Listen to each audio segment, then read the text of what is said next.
बिहार की सत्ता डगमगाने वाली है? क्या लोकतंत्र के मंदिर में बैठने वाले वो 42 चेहरे अब जेल की सलाखों के करीब हैं?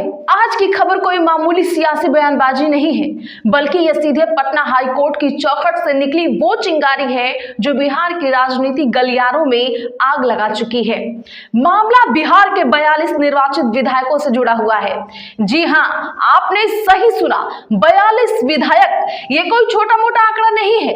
इन पर आरोप है धोखाधड़ी का, इन पर आरोप है सच छिपाने का, और अगर ये आरोप साबित हुए तो न सिर्फ इनकी विधायकी जाएगी, बल्कि इन्हें सलाखों के पीछे भी जाना पड़ सकता है। आज हम इस पूरी गुत्थी को सुलझाएंगे और आपको बताएंगे कि आखिर वो कौन से माननीय हैं जिनकी रातों की नींद उड़ चुकी है। राजनीति में जीत का जश्न अक्सर 5 साल चलता है। फूलों की मालाएं, समर्थकों की नारेबाजी और विधानसभा में गूंजती तालियां, यह सब एक नेता को ये एहसास दिलाते हैं कि अब वो सुरक्षित हैं। लेकिन क्या हो अगर जीत के ठीक बाद जब वो सत्ता के नशे में हो, तभी कोर्ट का एक नोटिस उनके दरवाजे पर दस्तक दे, एक ऐसा कागज का टुकड़ा जो ये कहे कि माननीय विधायक जी, आपका खेल खत्म हो चुका है। नमस्कार, आज की यह खबर बिहार की राजनीति में आए उस भूचाल के बारे में है जिसने पूरे बिहार की राजनीति में खलबली मचा के रख दी है। यकीन मानिए, जो जानकारी आज मैं आपको देने जा रही हूँ वो पटना के सियासी गलियारों में हड़कंप मचाने के लिए काफी है। बात सिर्फ नोटिस की नहीं है, बात उस झूठ की है जो हलफनामे में बोला गया है। और इस बार खतरा इसलिए बड़ा है क्योंकि ठीक 2 दिन पहले देश के दूसरे हिस्से में एक कोर्ट ने वो कर दिखाया जिसकी किसी ने कल्पना भी नहीं की थी। जी हाँ, तारीख याद कर लीजिए, सोमवार 16 फरवरी 2026। अभी हम और आप बिहार की चर्चा कर रहे थे, लेकिन इसी सोमवार को दक्षिण भारत में कर्नाटका हाई कोर्ट ने एक फैसला सुनाया जिसने पूरे देश के विधायकों की नींद उड़ा के रख दी।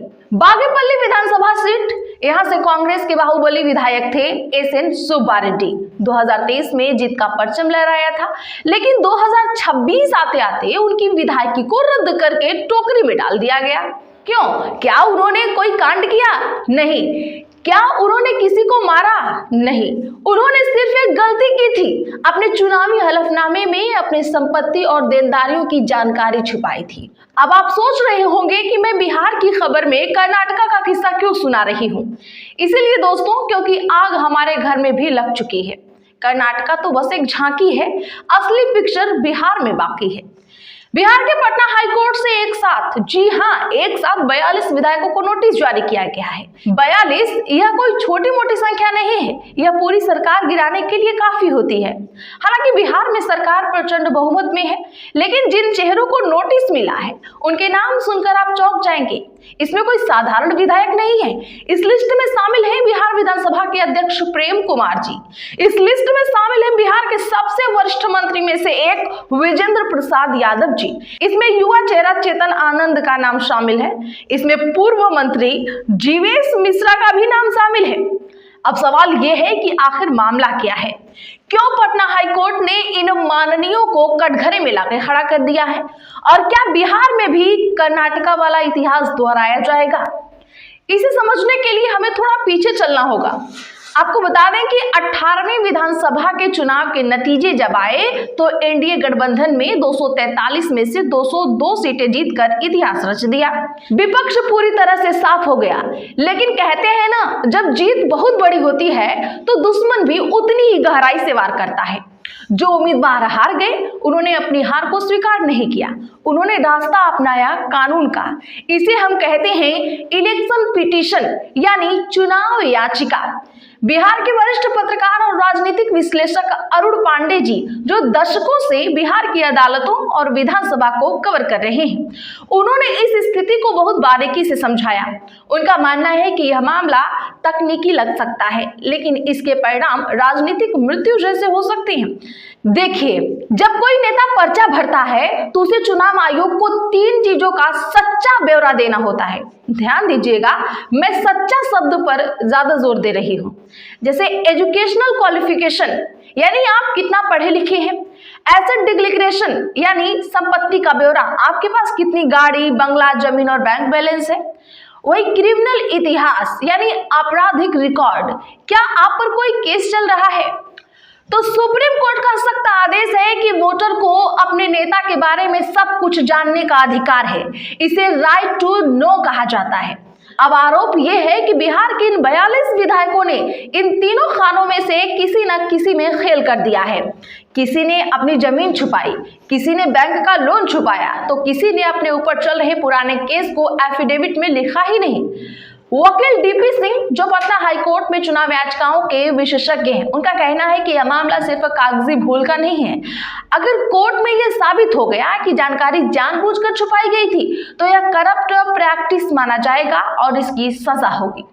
इसकी सजा सिर्फ ये नहीं है कि आपकी विधायकी जाएगी, नहीं साहब, कानून इससे भी आगे जाता है। यह एक दंडनीय अपराध है। लोक प्रतिनिधित्व अधिनियम की धारा 125A के तहत गलत हलफनामा देने पर आपको जेल की भी हवा खानी पड़ सकती है और आप अगले 6 साल तक चुनाव लड़ने के लिए अयोग्य घोषित हो सकते हैं। जरा सोचिए, बिहार विधानसभा के स्पीकर जो सदन में बैठकर विधायकों को नियम कायदे सिखाते हैं, अगर उनका ही चुनाव रद्द हो जाए तो क्या स्थिति होगी? विजेंद्र यादव, जो दशकों से मंत्री हैं, अगर उनकी सदस्यता चली जाए तो यह उनके करियर का कैसा अंत होगा? अब आप कहेंगे, अरे भारत में कोर्ट केस तो सालों साल चलते हैं, 5 साल सरकार चली जाएगी, फैसला तब आएगा जब अगला चुनाव आ जाएगा। आप सही सोच रहे हैं, आमतौर पर यही होता है। अरुण पांडे जी भी यही कहते हैं कि कई बार चुनाव याचिकाएं फ्रक्चुअस हो जाती हैं, यानी जब तक फैसला आता है तब तक नेताजी का कार्यकाल ही खत्म हो जाता है। जस्टिस बीपी सिंह के कोर्ट में पहले ऐसे कई मामले सालों लटके रहते थे, लेकिन शब्द पर गौर कीजिएगा, इस बार 2026 में फिजा बदली हुई है। कर्नाटका का उदाहरण मैंने आपको शुरू में इसीलिए दिया, वहां 2023 के चुनाव का फैसला 2026 में आ गया, मात्र 2.5 साल में, और सुब्बा रेड्डी की कुर्सी चली गई। बिहार में भी कोर्ट अब सख्त है, अदालतों पर भी दबाव है कि चुनाव से जुड़े मामलों को लटकाया ना जाए। इन 42 विधायकों में चेतन आनंद का मामला बड़ा दिलचस्प है। आपको याद होगा, वो बहुत कम मार्जिन से जीते थे, केवल 112 वोटों का अंतर था। रिकाउंटिंग हुई थी, हंगामा भी हुआ था। अब उनके खिलाफ जो याचिका दायर हुई है, उनमें सिर्फ एफिडेविट ही नहीं बल्कि धांधली, वोटर लिस्ट में गड़बड़ी और आचार संहिता का भी उल्लंघन शामिल है। अब जीत का अंतर इतना कम हो तो कोर्ट का एक छोटा सा फैसला भी पासा पलट सकता है। राजनीतिक गलियारों में सन्नाटा पसरा हुआ है, ऊपर से सब शांत दिख रहा है। 202 विधायकों का विशाल बहुमत वाली सरकार है, सरकार को कोई खतरा नहीं है, लेकिन व्यक्तिगत तौर पर इन 42 माननीय विधायकों की नींद हराम हो चुकी है।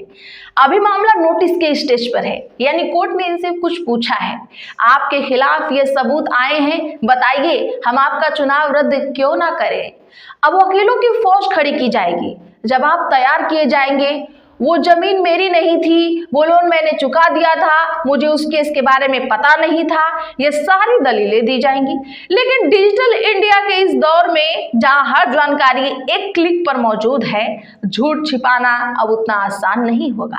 एक और पहलू है जिस पर हमें गौर करना चाहिए, ये 42 की संख्या इतनी बड़ी क्यों है? विश्लेषकों का मानना है कि चूंकि इस बार सत्ता पक्ष एनडीए के 202 विधायक जीते हैं, तो स्वाभाविक है कि हारने वाले विपक्ष के उम्मीदवारों ने सबसे ज्यादा केस भी इन्हीं पर किए हैं। यह एक तरह की लीगल वॉर है, जो लड़ाई मैदान में हारी गई उसे अब कोर्ट रूम में लड़ा जा रहा है। तो दोस्तों, निष्कर्ष क्या है? क्या बिहार में विकेट गिरेंगे?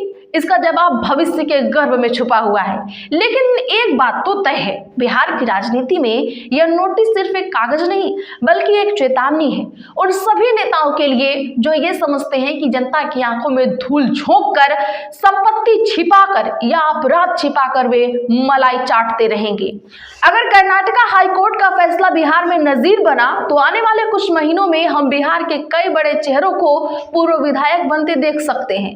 अगर स्पीकर प्रेम कुमार या मंत्री विजेंद्र यादव जैसे कद्दावर नेताओं पर गाज गिरी तो यह बिहार के राजनीतिक इतिहास की सबसे बड़ी घटना में से एक होगी।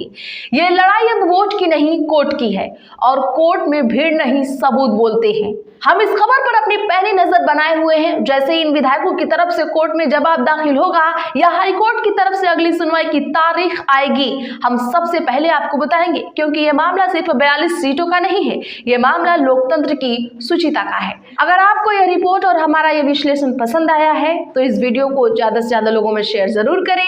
बिहार के हर वोटर तक यह बात पहुंचानी चाहिए कि उनके माननीय विधायक जी पर आखिर आरोप क्या लगे हैं।